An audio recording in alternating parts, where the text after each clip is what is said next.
Hello and welcome to Enchantment of Eternities, the Expanse character analysis for Chrisjen Avasarala. This video is a part of a series of videos where I explore a character's journey from the Expanse TV show. These videos follow what happens in the Expanse TV show only and will not draw on any material from the Expanse novels. So I have to start with a spoiler warning for The Expanse up to the end of Season 4. If you haven't seen up to this point, you will not want to watch this video, otherwise some things will be spoiled for you. So I would consider Chrisjen Avasarala to be a fan favorite in the show. She's arguably the character in the show who's had the most growth, as in the first part of the series she was almost villainous, but then she quickly became the character you were rooting for the most. Her no-nonsense attitude and the manner she crushed her opponents showed that she wasn't someone to be messed with. But also she portrayed a strong sense of morality and was key to defeating those with less shady intentions who were worried only about profits or their own vanity or revenge rather than doing what was best for humanity. And ultimately, Avasarala proved she was able to put her own interests and prejudice aside in order to do what was best for the survival of humanity. So when the show first begins, Chrisjen Avasarala is portrayed as a vindictive warhawk willing to break conventions and to torture people to get what she wants. She was also shown to have a personal grudge against the OPA, as in her view they were responsible for the death of her son. She begins this show as a Deputy Undersecretary of Executive Administration of the UN, which effectively means she's third in power of the most powerful government in human society. We meet her direct superior, Sadavir Ehrenreich, who is second in power of the UN, and he seems to be holding her back as he disapproves of some of her tactics. However, through the investigation of the destruction of the Canterbury and the Dollinger, she begins to sense something isn't right. She ends up alienating her old family friend as her actions have him disbarred from Mars, the planet that he wanted to retire to. But she was able to learn that the Martians weren't the ones that destroyed the Canterbury and aren't taking an aggressive posture like Ehrenreich would suggest.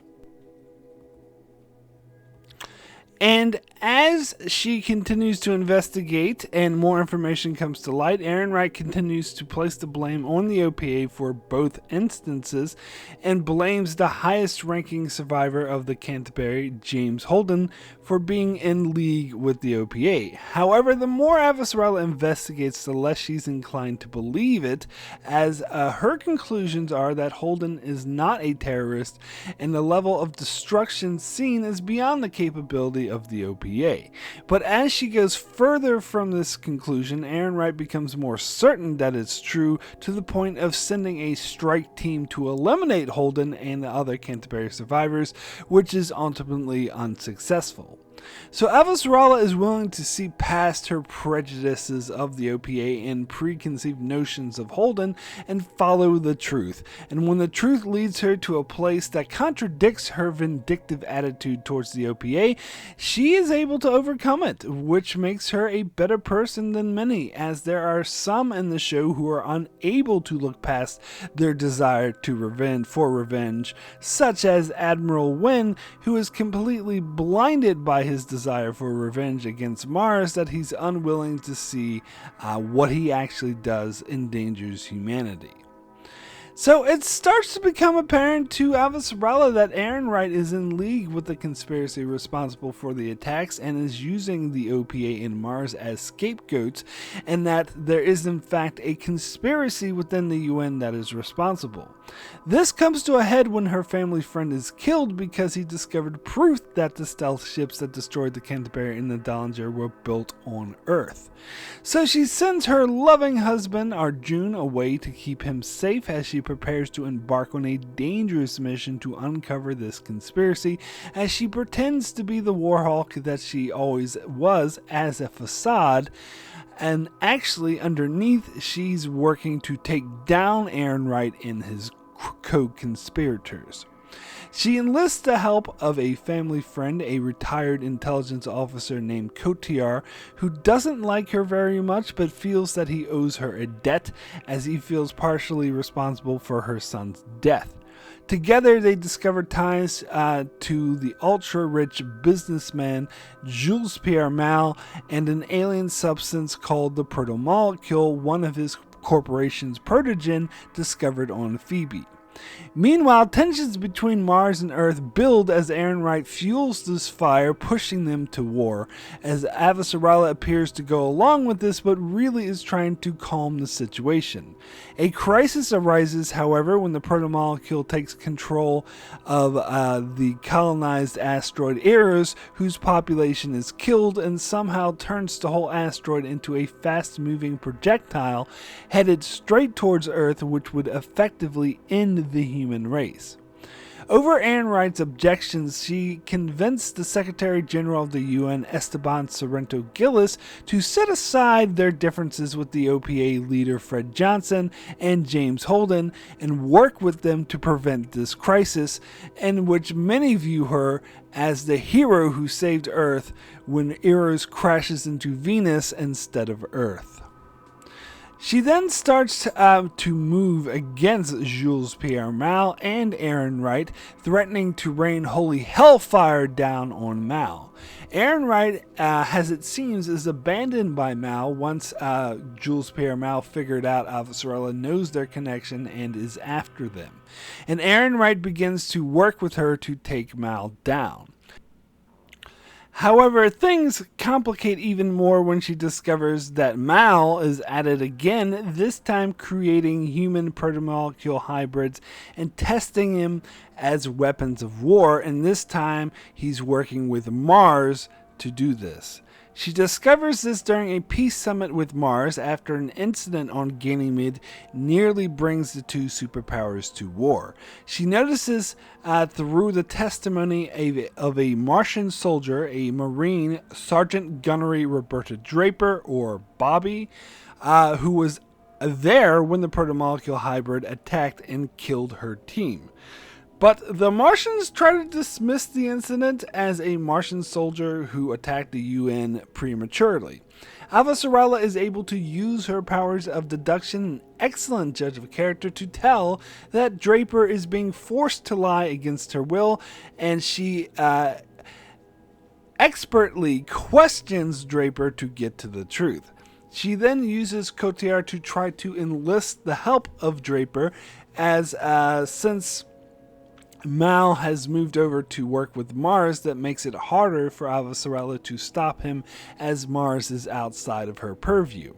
But apparently Bobby Draper was so upset over her government's involvement in this experiment that she attacks her superior officer, steals the evidence that proves their involvement, and defects to the UN.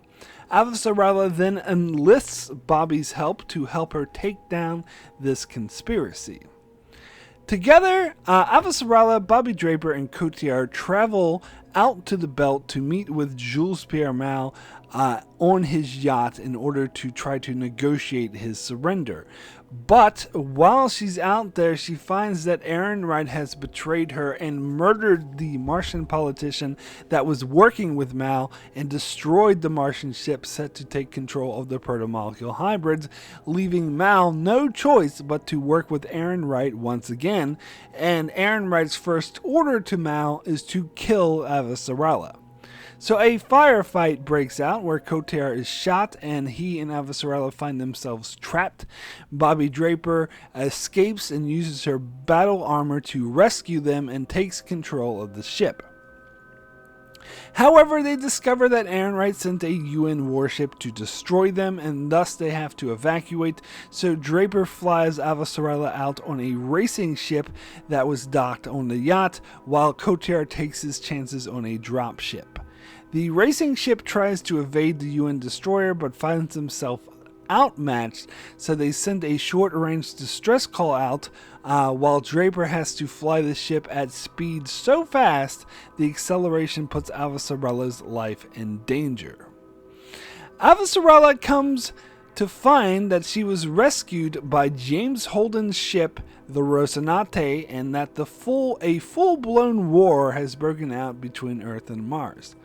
She tries to convince Holden to help her end the war and uncover the conspiracy between Ehrenreich and Mal, but he refuses as he feels it would put his ship in danger, and he seems only concerned with rescuing a scientist's daughter who is being held by Mal for his protomolecule experiments on Io.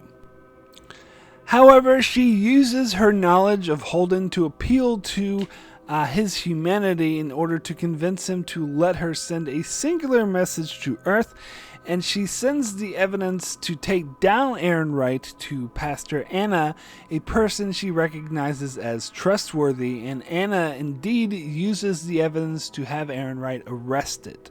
She also sends the evidence of this conspiracy to the Martian fleet approaching Io and asks them to send it to her ally on the UN fleet, Admiral Souther. Souther tries to use this to stand the UN fleet down and arrest Ehrenreich's cronies, but he's stopped by Ehrenreich's main crony, Admiral Wynne, who's concerned only with revenge on Mars, and fighting then breaks out between Souther's and Wynne's supporters. But Wynne is defeated when the Martian fleet joins with Souther's supporters, so as a last resort of revenge, Wynne launches all the protomolecule hybrids towards Mars to completely wipe it out.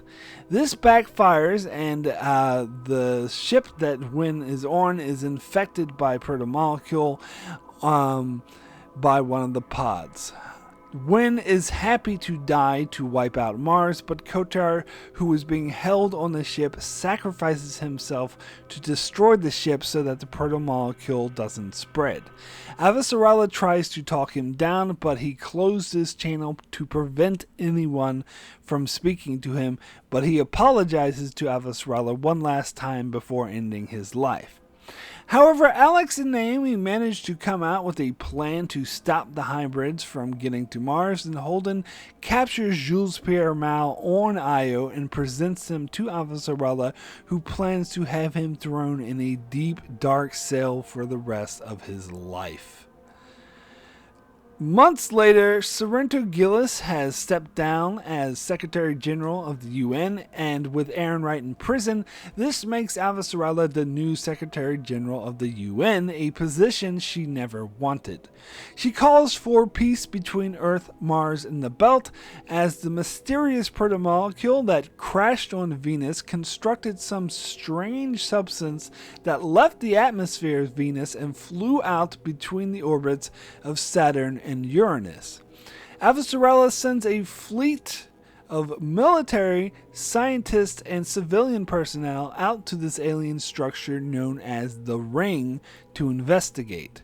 She also sends the Rosinante under James Holden. After a whole incident occurs out there, she learns that with Holden's help, they managed to save most of the ships trapped in the ring by setting it to operate as it's intended. And what it's intended to be is a gateway to over 3,000 habitable worlds in the far reaches of the galaxy that they can now travel to instantly via the ring gates. Avasarala isn't at all happy about this, as this could lead to a bloody gold rush that could spell doom for humanity, and she just doesn't trust the protomolecule technology, so she puts a ban on travel through the ring gates and sends a UN ships to blockade the gates while working with the OPA, who operate a station inside the ring space known as Medina Station. However, several Belter refugee ships managed to run the blockade and travel through the gates and eventually set up a colony on one of the planets there. The planet that they call Illis, but Earth has named New Terra, is rich in lithium which is highly profitable and sought after. So an Earth corporation known as Royal Charter Energy stakes a claim to that planet and wants to send a ship out to secure it. Avasarala decides to send James Holden and the Rocinante along with them in order to investigate the protomolecule's presence on that planet, as she's convinced that it's dangerous and Holden has the most experience with the protomolecule. However, a member of Avasarala's government, Nancy Gao, sees things differently than she does and wishes to begin colonizing these 3,000 worlds immediately and wants to end the blockade. When Avasarala shuts her down, Nancy Gao resigns and then runs against her in the next election under the banner of colonizing the worlds through the ring gates. It's a rough campaign, as Gal has a lot of supporters, so Avasarala resorts to some very dirty tactics in order to defeat Gal, because she's convinced that the protomolecule is too dangerous and to colonize the worlds beyond the ring gate could spell the end of the human race. These dirty tactics end up alienating her from her husband Arjun, who doesn't like the person that she's become. And they end up being for naught when Holden manages to subdue the alien technology on Illis and to unite the Belta and Earth factions that were feuding there, thus proving to Earth that the ring gates are safe and should be colonized, and that's just the boost that Nancy Gao needs to defeat her in the election. So Avasarala needs to travel to Luna in order to start the process of succeeding her position of Secretary General to Nancy Gao, but her husband Arjun refuses to go with her, and she's worried she's damaged her marriage beyond repair. So she leaves a message for Gao, warning her not to lose sight of what's important, her loved ones, and telling her that she thinks that Gao is wrong, but hopes that she's right. So Chrisjen Avasarala is a complicated character, one who begins the story's journey as a war hawk, willing to torture people, but then setting aside her prejudices in order to do the right thing, and work with her former enemies in order to stop a conspiracy within her own government. At times she's a badass who gets things done, and at other times she's quite stubborn and needs to be put in her place by others she works with, like Bobby Draper, Cotillard, and James Holden. But when she was so sure what was best for humanity was not to travel through the ring gates, this caused her to lose sight of her personal relationships, and she alienated those closest to her and acted in ways that were underneath her, which she is beginning to realize. So she's still a character in growth who has some more things to learn. So that's it for my character analysis for Chrisjen Avasarala. If you enjoyed this video, please check out my channel for more Expanse character analysis videos, as well as many more videos on the Expanse, as well as I cover many other shows like Lower Decks, The Boys, BoJack Horseman, Star Trek, and more. So be sure to subscribe so you can keep up with all of that. And thanks a lot for watching.